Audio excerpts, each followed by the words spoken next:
I want to get you out the door with every result from every league in under 15 minutes, so that you're more informed about what's going on in the world of sports. Hey TJ, what's going on? I'm Chandler and this is Tiger Beat Sports. Hey everybody, I'm Chandler Sports and this is the Sport Report. And I'm Chandler and this is Tiger Beat Sports. Welcome to a special edition of this all crazy sports newscast. Broadcasting from somewhere in the United States. Hit it, Blaze. Welcome to the Sport Report. Tuesday, July 9th, 2019. Hey everybody, I'm Chandler with Sports, and this is the Sport Report. It's time to get you caught up on what's happening in the world of sports. This is Top of the Order. In a year that has been so improbable, the impossible has happened. This is Top of the Order. Normally we would have a singular top story, but since there's no baseball and none of the other pro sports are in season, there is only 3 sports that we can cover. Wimbledon, which is tennis at the All England Club in London, England. The Tour de France, which is happening in the country of France through July 28th. And then the Cricket World Cup, which is taking place in England. But neither of the 3 remaining matches, the 2 semifinals and the final, happened yesterday. The first semifinal happens later today between India and New Zealand. The second semifinal on Thursday between Australia and England. Then the final on Sunday. So what happened at Wimbledon? Well, it was Manic Monday, where all of the singles round of 16 matches for both men and women were played. Normally they're spread out over Sunday and Monday, but it's called Middle Sunday at Wimbledon, where no matches are played except for 3 times in history. Rather, all round of 16 matches are played on one day. And how did that turn out? Well, let's start with the men's side. Novak Djokovic advances in straight sets. David Goffin advances in 4 sets. Guido Pella comes back from 2-0 against Milos Raonic to win 8-6 in the 5th set. A new thing introduced at Wimbledon this year: if a 5th set goes to 12-12, it'll go to a 7-point tiebreaker. A 7-point tiebreaker has already existed in the 5th set at the US Open when it's 6-6. Newly introduced at the Australian Open when it's 6-6 in the 5th set, it's gone to 10 points. The French Open has no 5th set tiebreaker because on clay it could end at any given moment or continue for as long as possible. The reason for this is that most matches that went to a 5th set could have gone to a tiebreaker at 12-12, but for notable matches like American John Isner versus Frenchman Nicolas Mahut about a decade ago, that one lasted 3 days, and they played over 150 games just in the 5th set alone. There's a marker on court 18 to mark that match.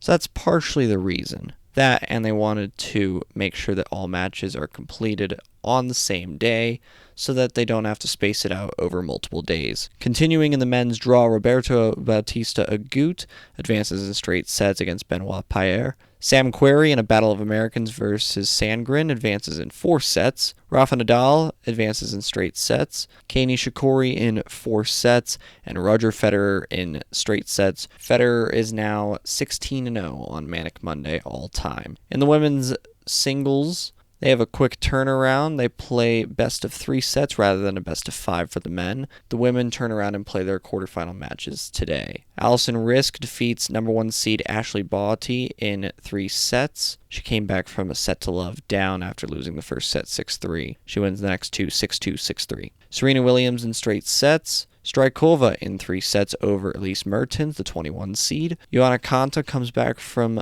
losing the first set 4-6 to win 6-2, 6-4 over Petra Kvitova. She is the last British woman remaining in the main draw, also the last British player in either of the men's or ladies' singles. Svitolina defeats Martic, the 8 seed over the 24 seed, in 2 sets. Muchova over 3 seed Karina Pliskova, a battle of 2 players from the Czech Republic. Muchova gets the best of her 13-11. Almost became the first match to go to that 12-12 tiebreaker, but Muchova gets the best of Pliskova. 7 seed Simona Halep ends Coco Gauff's run 6-3, 6-3. The 15-year-old had been the youngest player to reach the round of 16 since Martina Hingis in 96. Youngest player to reach the round of 16 at Wimbledon since 1991, Jennifer Capriati. Finally, Zhang over Yastremska in 3 sets. Meaning the quarterfinal matchups for the ladies are Risk versus Serena Williams, Strykova versus Konta, Svitolina over Muchova, and Halep over Zhang. The gentlemen's quarterfinals taking place on Wednesday. Djokovic versus Goffin, Pella versus Bautista Agut, Sam Querrey against Rafa Nadal, and Kei Nishikori against Roger Federer. That covers Wimbledon. In Le Tour de France, Julien Alaphilippe has the yellow jersey, which is the leader of the Tour de France after 3 stages. We'll have full team coverage on Le Tour de France as it continues throughout the next 3 weeks. We will have an update from Sport Report cycling correspondent Tyler Corbo later in the week on Le Tour de France. It's the 100-year anniversary of the Yellow Jacket in this edition of the Tour de France. In Major League Baseball, there was one event. We're not going to skip it. It was the Home Run Derby, and I'll tell you what, it was entertaining. There were 91 more homers hit in this year's Home Run Derby compared to last year's Home Run Derby between the 8 players. In round 1, Matt Chapman replaced Christian Yelich, but Vladimir Guerrero Jr. broke a Home Run Derby record set by Josh Hamilton in 2008. Hamilton hit 28 in 2008. Guerrero hits 29 in 2019. 29-13 over Chapman. Pete Alonso of the New York Mets, the first baseman, defeats hometown hero Carlos Santana 14-13. Ronald Acuna Jr. over Josh Bell 25-18. And Jock Peterson over Alex Bregman 21-16. That's the first round. In the semifinals, Pete Alonso defeats Ronald Acuna Jr. 20-19 by beating the buzzer. And Vladimir Guerrero Jr. and Jock Peterson essentially went to triple overtime. They each got a 30-second bonus. They had a minute of a swing off, then they had another swing off, then they had another swing off. And Guerrero Jr. hits 40 home runs against Jock Peterson. Peterson went head-to-head with Todd Frazier in 2015, so he has the endurance to stay in this home run derby, but he could only muster 39, the 2 highest totals in a single round in the home run derby's history. In the finals, Pete Alonso defeats Vladimir Guerrero Jr. 23-22, with a home run with 18 seconds to go in the round. The timed rounds were 4 minutes apiece. You got 1 timeout or 2 timeouts in the final. Alonso used those to his advantage and defeats Guerrero by 1. Vladimir Guerrero Jr. hit 91 home runs in his 3 rounds, and yet it wasn't enough. Pete Alonso was in 3rd overall for most homers hit in this home run derby out of 8 players. He's the first player since Garrett Anderson in 2003 to finish outside the top 2 in total home runs.